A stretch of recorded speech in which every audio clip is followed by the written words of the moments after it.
हमारे साथ कार्यक्रम में शामिल हो रहे हैं एडलवाइज म्यूचुअल फंड के प्रेसिडेंट और चीफ इन्वेस्टमेंट ऑफिसर इक्विटीज के त्रिदीप भट्टाचार्य सर। त्रिदीप सर, बहुत बहुत स्वागत है आपका जी बिजनेस पर। समय देने के लिए आपका बहुत बहुत धन्यवाद। आइए शुरुआत नमस्कार। अमेरिका से ही करते हैं सर। नमस्कार। रेट कट हो गया फाइनली 4.5 साल के बाद। बताएं सर, कैसे देखते हैं आप अब अमेरिकी बाजारों को इस रेट कट के बाद? अधिक पहली बात तो ये नमस्कार, मुझे आपके पॉपुलर शो में इनवाइट करने के लिए। अ, मैं ये कहूँगा कि ये जो रेट कट है 50 बेसिस पॉइंट का, ये थोड़ा एक्सपेक्टेशंस के मुताबिक इससे थोड़ा ज़्यादा है। एक्सपेक्टेशन थी 25 बेसिस पॉइंट होगी, उससे थोड़ा ज़्यादा है। और ये दर्शाता है कि जो फेड है, फेडरल रिजर्व है, वो मार्केट से पीछे नहीं रहना चाहता है, वो मार्केट के साथ या आगे रहना चाहता है, which is a good sign. दूसरी चीज जो समझ में आती है कि जो इन्होंने रेट कट के पीछे जो अर्निंग्स ग्रोथ या अर्निंग्स ग्रोथ नहीं, इकोनॉमिक फोरकास्ट यूएस की चेंज करी है, वो मार्जिनल सा चेंज किया है। तो इससे ये समझ में आता है कि यूएस में जो उनका आकलन है, उसके हिसाब से एक सॉफ्ट पैच होगा रादर देन ए स्टीप रिसेशन, जो कि मार्केट के लिए बहुत अच्छा साइन है।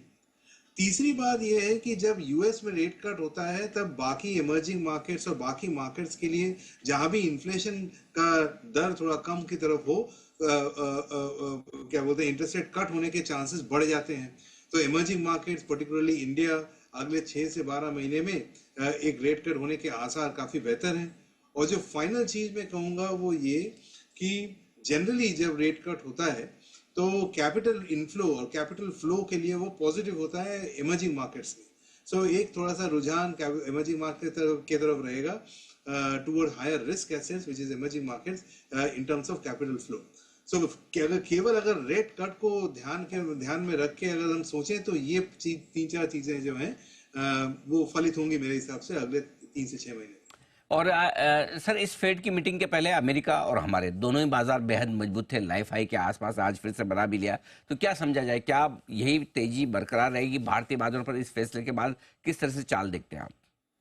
मेरे ख्याल में जो मार्केट में और भी वेरिएबल है, जैसे यूएस इलेक्शन का एक आउटकम एक बहुत बड़ा अननोन है, लेकिन कुल मिला के अगर आप देखें तो पिछले 2 या 3 साल में रेट्स इंक्रीज हो रहे थे। उस समय जो सेक्टर्स चल रहे थे, और आगे के अगर मान लीजिए 12 से 18 महीने देखें तो उसमें रेट्स नीचे आएंगे। ये दोनों समय काल में अलग सेक्टर्स बेहतर करेंगे। तो मेरे हिसाब से जिनको रेट कट से, मैं केवल आज की बात नहीं कर रहा हूँ, अगले 6 से 12 महीने में बोल रहा हूँ, जिनको थोड़ा सा बेनिफिट होगा, वो इंडिया के कॉन्टेक्स्ट में होगा। जैसे मान लीजिए जो रेट कट बेनिफिशियरी जिनको हम कहते हैं, नॉन बैंकिंग फाइनेंशियल कंपनीज एक ऐसा एरिया है, एक ऐसा सब सेक्टर है जहाँ की उनको बेनिफिट दिखेगा अगर रेट ग्लोबली कम होते हैं और इंडिया में भी कम होते हैं। दूसरा एरिया जहाँ पे कि थोड़ी सी पॉजिटिविटी दिख सकती है अगर रेट्स कम हुए, तो वो है रियल एस्टेट। इंडेक्सेशन का निकल जाने के बाद रियल एस्टेट ने थोड़ा सा करेक्शन दिया है, लेकिन मेरे को लगता है कि अगर 12 से 18 महीने में rate cut point of view से इनको शायद थोड़ा बेनिफिट देखने को मिले। और तीसरा जो एक थोड़ा सा दूरगामी इम्पैक्ट है, वो ये है कि जब रेट कट अगले 6 से 12 महीने में यूएस का ग्रोथ रेट बेहतर करेंगी, तो यूएस फाइनेंशियल सर्विसेज का हेल्थ बेहतर होगा, और उस पे हमारे आईटी सर्विसेज जो है वो डिपेंडेंट है, तो उसका हेल्थ बेहतर हो सकता है अगले 12 से 15 महीने में। तो ये सीक्वेंस और ये 3 सेक्टर जो मैं पॉइंट आउट करना चाहूंगा, जिनका कि थोड़ा बहुत दारोमदार बेहतर हो सकता है अगले 6 से 12 महीने। तो बिल्कुल भारत पर भी ये आपके लिए असर पड़ता हुआ दिखेगा। अब आइए सर, क्योंकि हमारे बाजार भी लाइफ हाई पर तो हैं।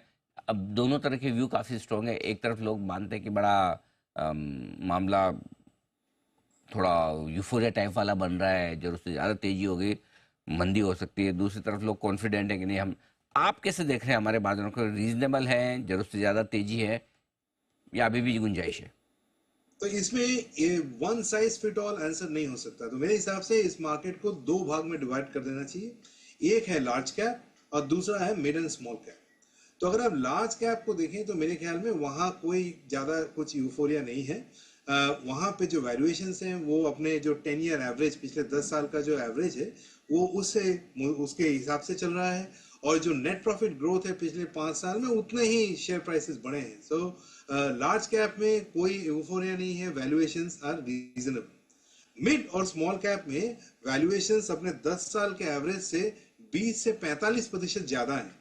ये हमारा शुरुआती पॉइंट रहेगा। लेकिन सामने उनका जो अर्निंग्स ग्रोथ है वो भी लार्ज कैप के मुताबिक मीनिंगफुली ज्यादा है।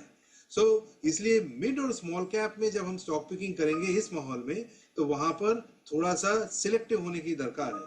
तो इसलिए हम अपने पोर्टफोलियोज ये सोच के चला रहे हैं कि लार्ज कैप वैल्यूएशंस ठीक है, मिड और स्मॉल कैप में सिलेक्टिव होने की जरूरत है, और वहां पे हम उन्हीं जगह पे पैसे लगाएं जहाँ की वैल्यूएशन ज्यादा है, लेकिन साथ में अर्निंग्स भी हमको, अर्निंग्स पिकअप जो हम कहते हैं, वो एक अच्छा खासा मिले, rather than कि जस्ट वो मिड और स्मॉल कैप है इसलिए हम वहां पे एक्सपोजर लें। सो सिलेक्टिव है मिड और स्मॉल कैप में, लार्ज कैप में हम कंफर्टेबल हैं, ऐसे मुझे लगता है बाजार में। ठीक बात है। तो मिड कैप स्मॉल कैप शेयरों में थोड़ा सा सावधान है, लार्ज कैप में अभी भी कंफर्टेबल है।